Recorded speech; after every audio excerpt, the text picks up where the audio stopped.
Welcome to Gradmas Roast, a new interactive fortnightly episode where I go over the wins and learns for the week and answer some questions that you guys send in.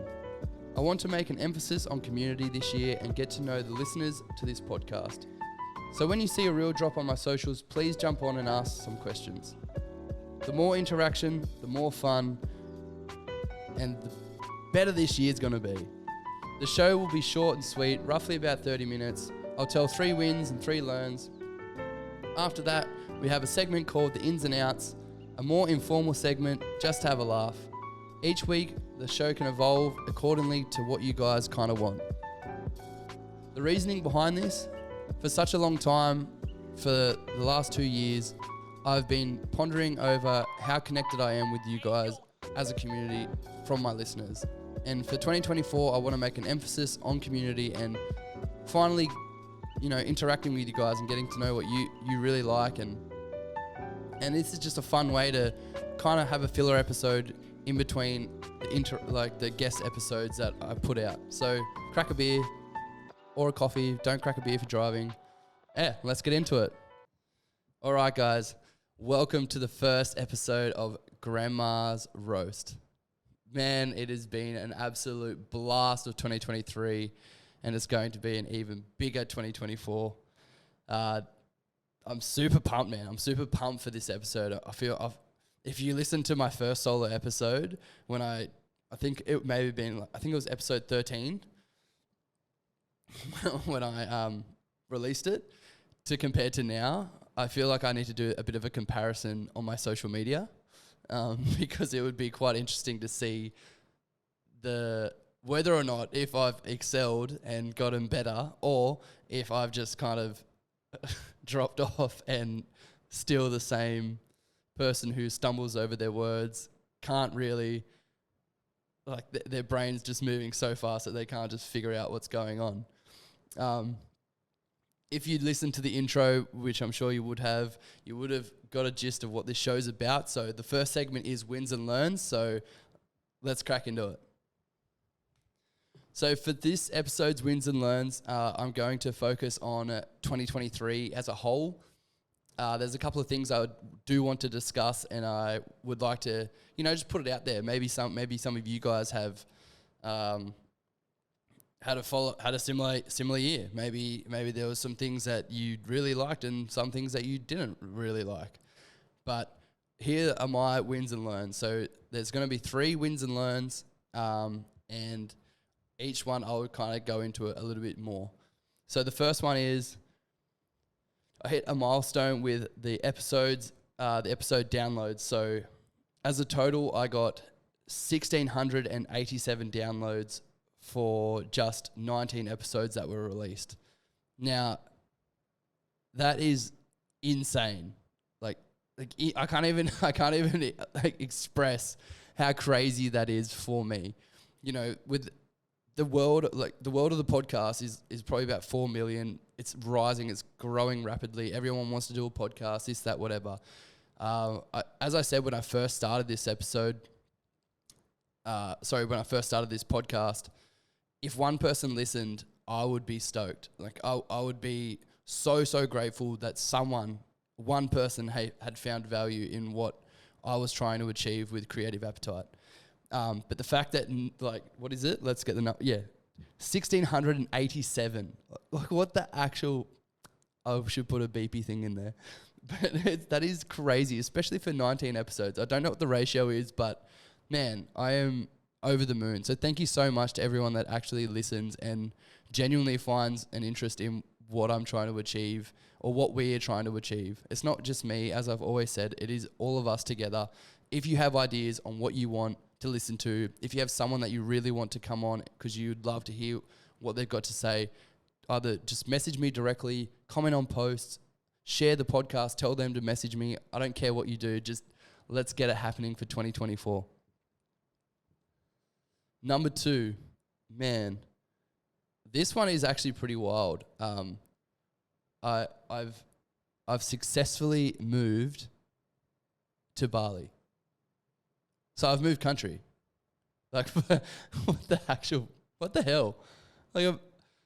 Man, the whole thing about moving to Bali was off a whim too. So a friend of mine, Benny Watson, who has been on the show, at the end of 2022, I was in the most optimistic stage of my life. I was like, I'm just going to live. Yeah, I've always been an opportunist. I've never really said no to much things. And with that has come some challenges and some wins. So successfully moving to Bali in 2023 was a massive, massive win for me. It took a lot. It didn't go as smoothly as what I thought, but here we are. And there's going to be a lot of content coming out about me moving to Bali. As previously stated in other videos, if you follow on my socials, I'm going to try to bring out some more vlogs. I'm trying to bring out as much content as I can, because I feel like for me, if I'm bringing out more content, my brain is staying active and staying creative. So, and it also brings this piece of confidence, or this, not peace, what's the word, this angle of confidence. It just brings confidence that, being creative and sticking to your guns and just putting things out, even if you weren't sure and it's probably going to fail. I'm a big believer in following what you say you're going to do. So that's what's going to happen for the 2023. So anyway, number 2 is how I successfully moved to another country, and that is Bali. So to everyone along the way that has followed that part in my personal life, thanks guys, appreciate it. Number 3, the quality of guests I had increased dramatically once I moved. So what do I mean? What do I mean? Oh man. Doing a solo episode is the most bizarre thing. But anyway. So what do I mean by that? It wasn't that the guests weren't great in Australia, but the thing that is the reason why I say that is because when I first moved to Bali, I hated it. I didn't want to live here. I really struggled to understand the pace of Bali, the culture, and how things kind of worked. And coming from a Western country, I found that it was really, there's like polar opposite. Because in one hand, you have a country like Australia that is so strict and so uptight and so stiff and so regimented and this and that. And then you move to Bali, and Bali is much more relaxed. The people are more happy all the time. I'm sure there's a lot of political stuff that I have no idea about, but in my day-to-day life, the people here are just genuinely more happy. They're so, I guess they're just happy. And on top of that, there's so many creatives here. There's so much opportunity. Everyone is open and willing to do things. Everyone wants to be in a community. They want to create. They want to collaborate. It's just like, if you haven't been here, I highly recommend that you come to Bali. It's crazy. And what happened was, towards the end of last year, I'd been pushing to get specific guests on, which have now come out on the most recent episodes. I'd been pushing to get them on, and I was so nervous because when you move to a place that you're not from, and you don't know the dynamic of how you can get guests on, which is something I'd like to touch on in other episodes like this, where I can discuss about how I go about getting my guests on and how I go about, finding studios or what camera gear and stuff I use and all that kind of back end stuff. So if you do want to know more about that kind of thing, as I said, jump on the socials, let's interact, let's go over it, give me some ideas on what you want to hear. And even if you like this, if you kind of like this format too, if you like this format, let me know. Cool. So, getting back to what I was saying.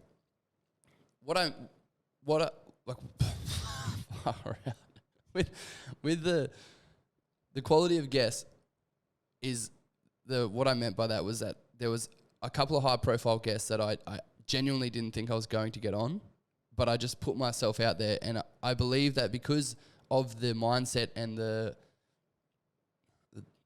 what's another word for vibe or the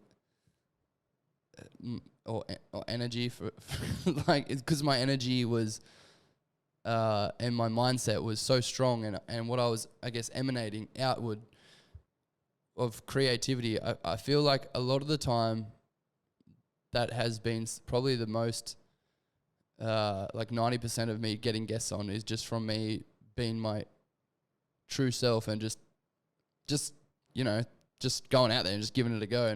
And I think people can see that. So if you do have a project that you're working on and it's a guest based thing, or you need to get in contact because you want to collaborate with someone, just do it. Just message them.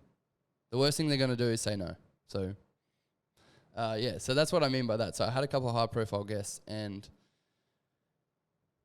it honestly just worked out, and I was so gobsmacked that I even managed to pull it off.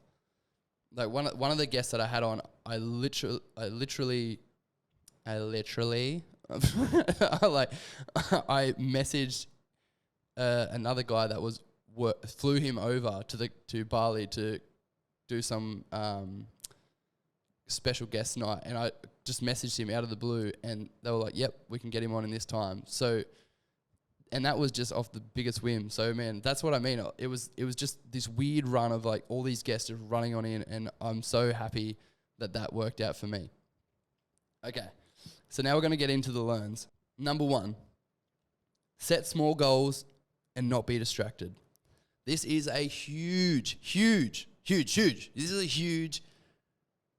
bloody lesson for Jesse Murphy or anyone else that's listening. My brain, I don't know about anyone else, but my brain is the most skits thing going around. Apart from some other podcasts where I've heard hosts and they sound like they're a little bit more tapped than I am. But all these ideas just constantly run around and all these things and everything in my personal life. I've got these ideas about my personal life. I have these ideas about the podcast. I've got these ideas about new creative avenues and blah, blah, blah, blah, blah. All this intense like nonsense it is too much noise for one man to handle. So the biggest thing that I had to learn was to set small goals and realistic goals, mind you, and not be distracted. So how I did that was, here's a couple of tools that I've used. I used the app blocker. So for my social media, I blocked the app during the day, and it's open fully on the weekend. So I blocked it from 8 a.m. till 5 p.m. And I found that my productivity has increased. And then what I mean by setting small goals is I would recommend writing your small goals down. And don't overload your small goals. So don't do like 10 small goals and then get overwhelmed with your small goals. Because I know that there would be people out there listening right now that would do that. They'd be like, okay, yeah, write small goals. Okay, write 10 small goals. Oh, that's too overwhelming. Like, don't do that, right? When I say small goals, I mean write 5 max, and make them daily. Just do a daily 5, and then do another daily 5. And if in those daily goals, those daily 5, incorporate something about your project.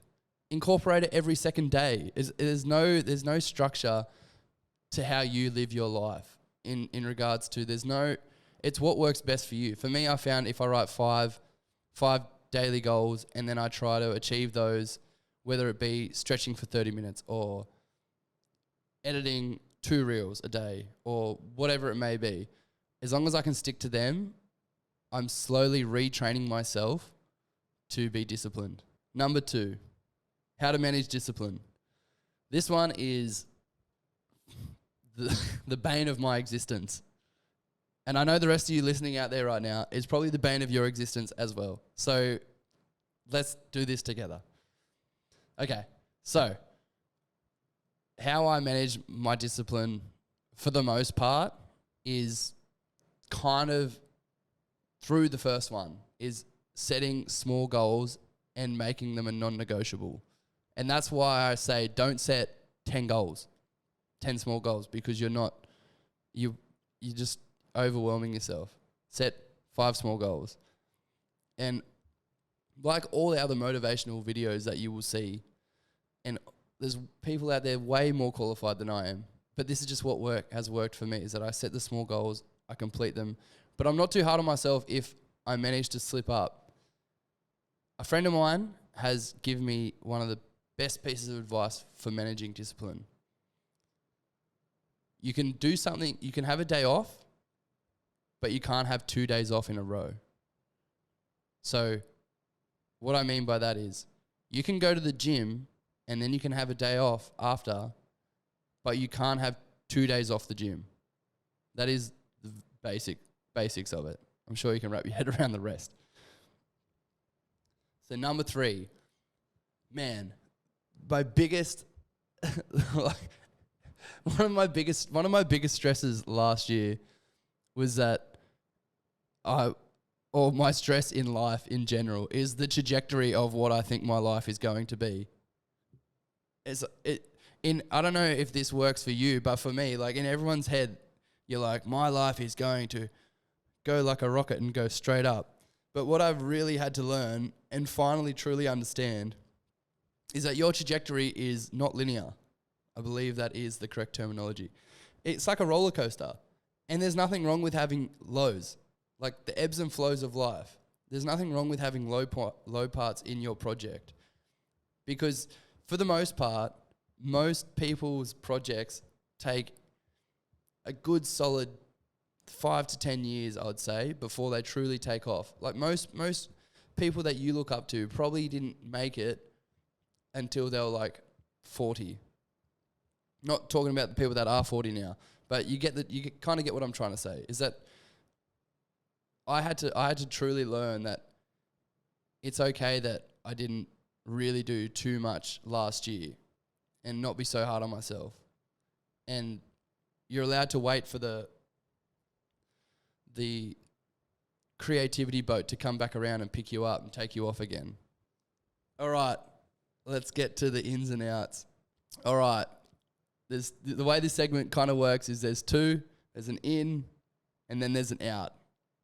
All right, let's get to the in.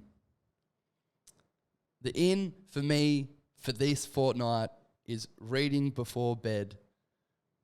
I can't stress this enough, Jesse, is that I do not want to become a vegetable. I do not want to sit there on social media, on my phone, doom scrolling, and then conditioning my brain to be a vegetable. Because I feel like that's what's going on. I don't know if any of you think that as well, but man, that's how I feel.